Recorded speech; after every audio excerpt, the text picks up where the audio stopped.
What up? What up? What up? What up? Got a couple things to talk about today. Ain't gonna keep you too long.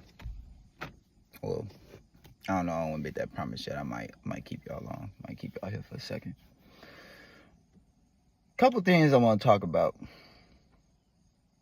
Couple things. I'm gonna drink at. My pineapples and pears at. And lemons. All right.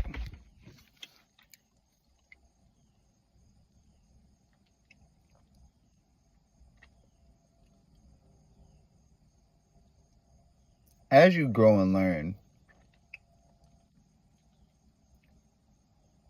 you realize that there's a certain form of acting to this world, good or bad. And when I say good and bad, I mean that acting is good when you're, let's say, you might be a nervous, fearful person, and you're trying to step into more security, more confidence when it comes to yourself.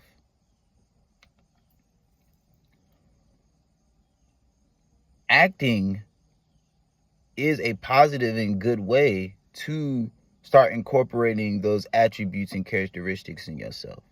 So taking on situations where you might have said no to, you're going to act like you do have confidence in that situation. You're going to act, and through that acting, you'll probably start to gain those attributes naturally. They'll just start to, just naturally flow into you, and then, you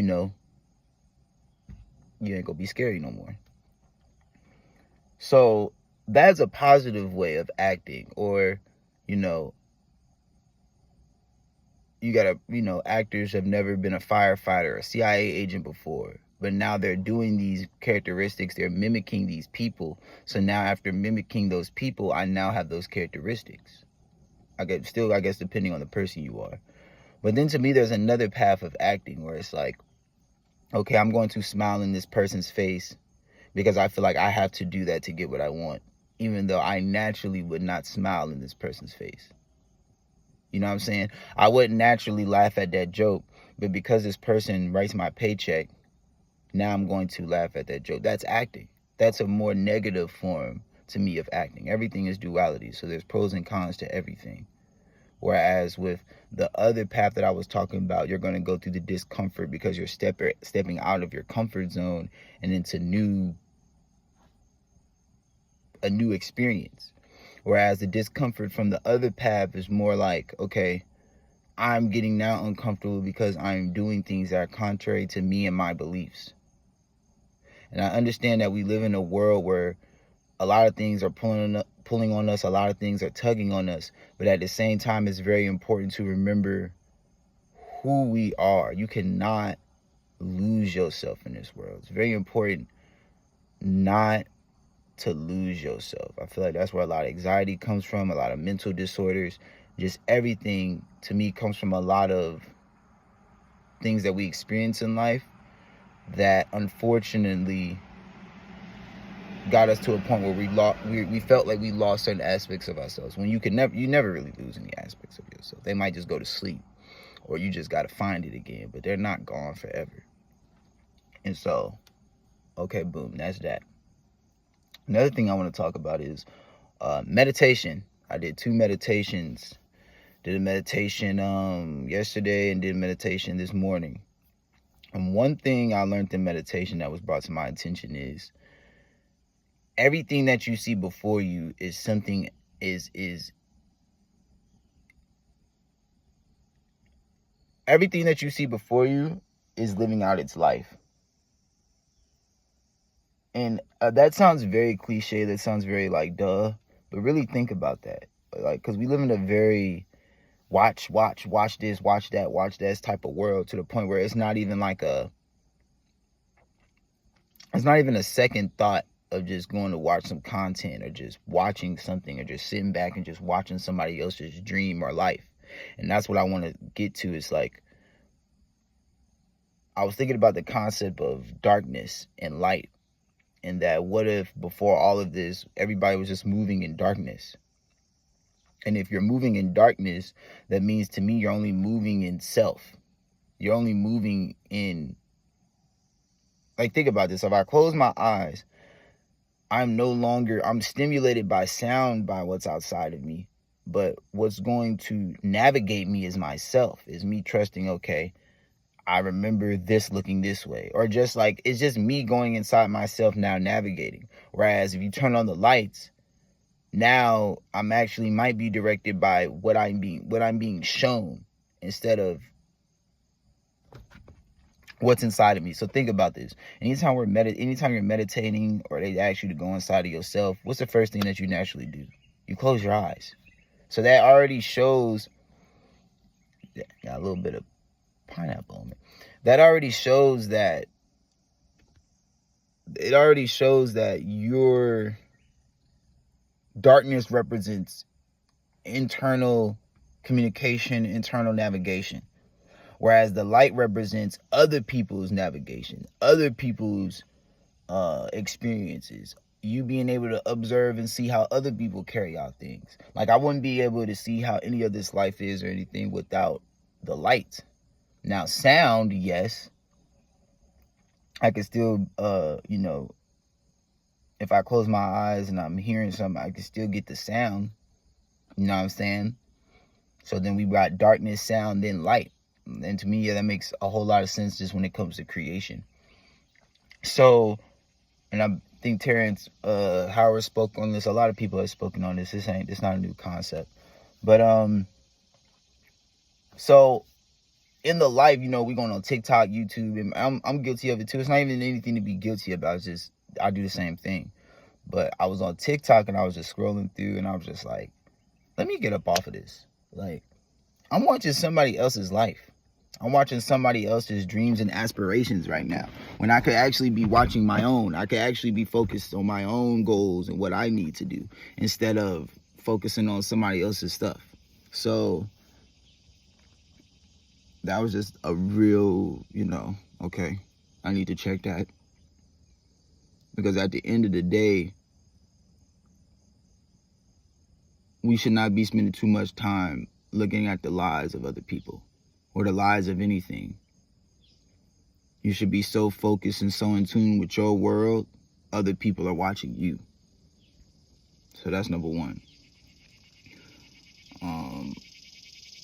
What was another thing that was brought to my attention? They say that 80% of your thoughts are literally thoughts that you've had, are thoughts from the past.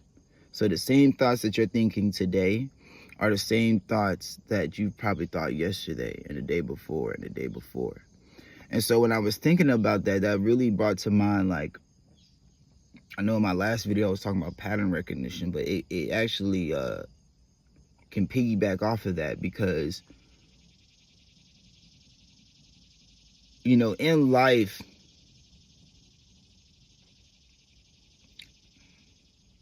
first of all, depending on your background, we've already probably been taught some things we probably shouldn't have been taught. We probably done downloaded some information that we probably shouldn't even pay any attention to. Because in this culture and society, it is a very dog-eat-dog, in a way. It's getting out of that. But it's a very, it's a lot of bamboozlement out here. And so there's a lot of things that we've learned that are actually not for our benefit. And we talking about starting from like a kid. You know what I'm saying? So it's always good to check up on yourself and just analyze, okay, am I following the same thoughts and patterns that are literally leading me to the same situations or leading me to the same experiences? Because I even thought about that when I was meditating yesterday morning. I was like, don't follow any other thoughts, or don't listen to any other thoughts that are literally the same thoughts and that have gotten you to where you want to get out of. That's the only way it's gonna happen. So you tired of being obese? Can't listen to the thought that's like, go eat some ice cream right now for no reason. You know what I'm saying? If you want to save more money, then You can't listen to the thought of, oh yeah, you can just go do that, or you can just go do this for the weekend, or do this or do that. Like, so it's just about creating new, and it's not easy. You know what I'm saying? It is a process. Like, I feel like to even start it off, what would help me is just start off your mornings with some meditation, then go do something chaotic. Like, go do something that is so out of your ordinary. Like, for instance, what I did was I walked around my house, I think, like 10 times. And the reason why I'm saying do these things is because when you incorporate more just randomness or chaotic things into your life, it helps break you out of certain cycles. It helps break you out of certain thoughts and patterns, because it's like you shaking it. It's like you're shaking things up. So now it's breaking you out of that cycle. And a lot of times our actions and our thoughts lead us to another thought and action. So if you can at least add some organized chaos to kind of shake you up and put you on a different path. Like, for instance, imagine if, like, you're trying to break a bad routine or a bad pattern, no matter what it is. And instead of you going to that pattern or doing it, because it is something that you get from it, because that's what you keep doing it. So instead of you doing that, do something chaotic and fun that at least gives you 5 to 10 seconds to not just go straight to that. To at least think about, like, okay, I did say I was going to stop doing that. Okay, hold on, let me take responsibility. Like, sometimes that's all we need. We just need them 5 to 10 seconds to really just, hold on. I was about to do that same shit again. Let me chill out. Hold on, let me chill out. I had to do it. I was gonna go somewhere else this weekend. And I was just like, nope, we're not gonna do that. We're gonna stay our ass at home.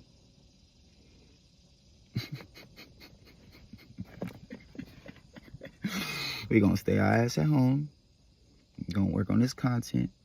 We're gonna stay focused. You've been traveling a lot lately. Sit your ass down. Like, you gotta do that to yourself if you're really serious about seeing new things in life. Same thing with me. With the content, with the YouTube channel. Like, that's why I love it. I got it. It's literally a consistency reminder, because I am very free. I am a very just like peace of mind and freedom. Peace of mind, freedom, and boundaries is like my top 3 things. Freedom, peace of mind, and boundaries. Don't take the ingredients of a utopia. All right, so, or a personal utopia, or a secluded utopia. But anyways, yeah, so that's that. What else? Oh, another thing about meditation.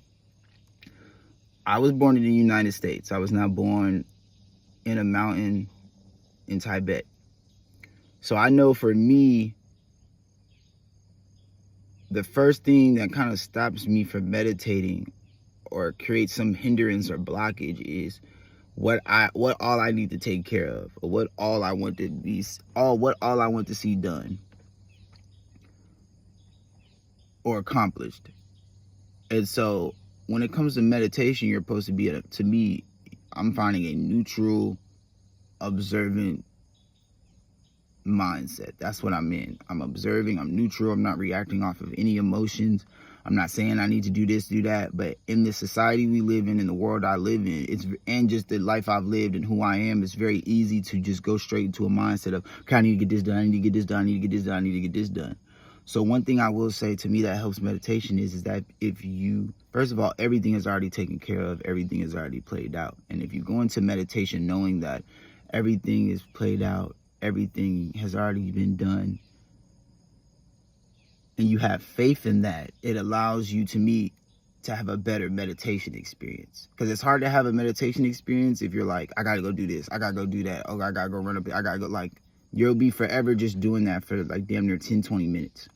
So it's good to just, everything is done, I got faith that the universe got my back. Whatever I'm stressing out about or whatever, and it all, I mean, you're still here. Does it not work itself out? I mean, you ain't dead yet. So whatever I need to handle, whatever is stressing me out will be taken care of, will be fulfilled. Right now, I'm going to dive deep. I'm going to go into myself, and we're going to meditate. I am more than my bills, what people need from me, and what I need from myself. I'm more than that, right? And right now, I'm about to experience that. Right now, I'm diving into my spiritual self, my energetic self. Because it's easy to get tied up into this material. I understand. But if you're going to meditate, you already have acknowledged that there is something more than the material. So if you're already there, then you might as well go further and just, okay, everything is taken care of. Everything is how it should be. I'm at peace right now. Let's get it.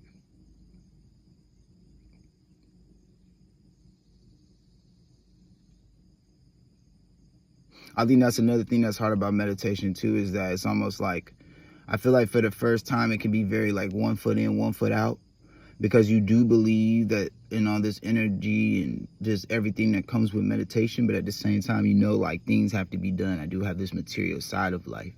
So you need a thought form or a mindset that can handle that so that you can focus on what you need to focus on right now. It's no different than fuck meditation. If we were talking about, you know, you need to drive somewhere. Well, if you got this on your mind, or not even drive somewhere, let's say you're taking a test or you're filling out something. It's hard to do these things if you got other things in your mind that's pulling on you. So in order to stop the pulling or stop that feeling of, you know, I gotta do this, I gotta do that, which is gonna, you know, have negative effects on your meditation, everything is taken care of. If you know you've done everything you can do, that's what meditation is about. It's about having faith in your actions. It's about having faith that the universe will provide. It's about having faith that whatever I'm going through is still for my highest good. So if you're going to do meditation, to me, you need to go ahead and accept the fact of faith that the universe has your back in things. That you can do what you have to do and still not, like, you can go do something and not be stressed out about, well, what if this happens? Or what if that happens? Or what if this happens? Start having more faith in your reality. Start having more faith.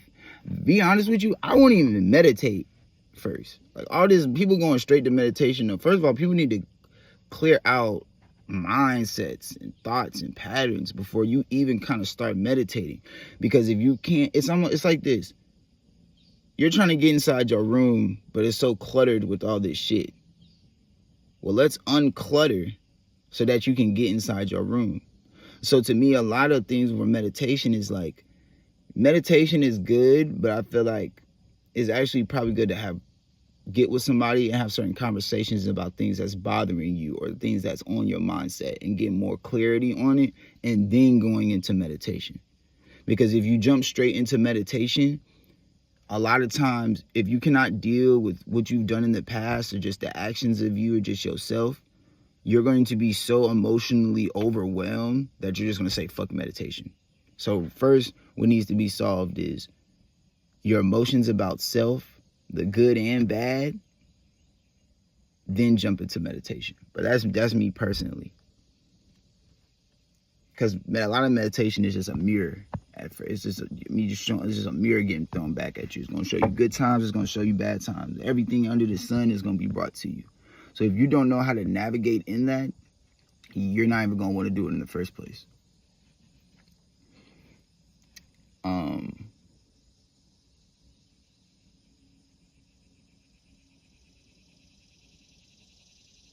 Yeah, I think that's it. Y'all be easy. Much love. Peace.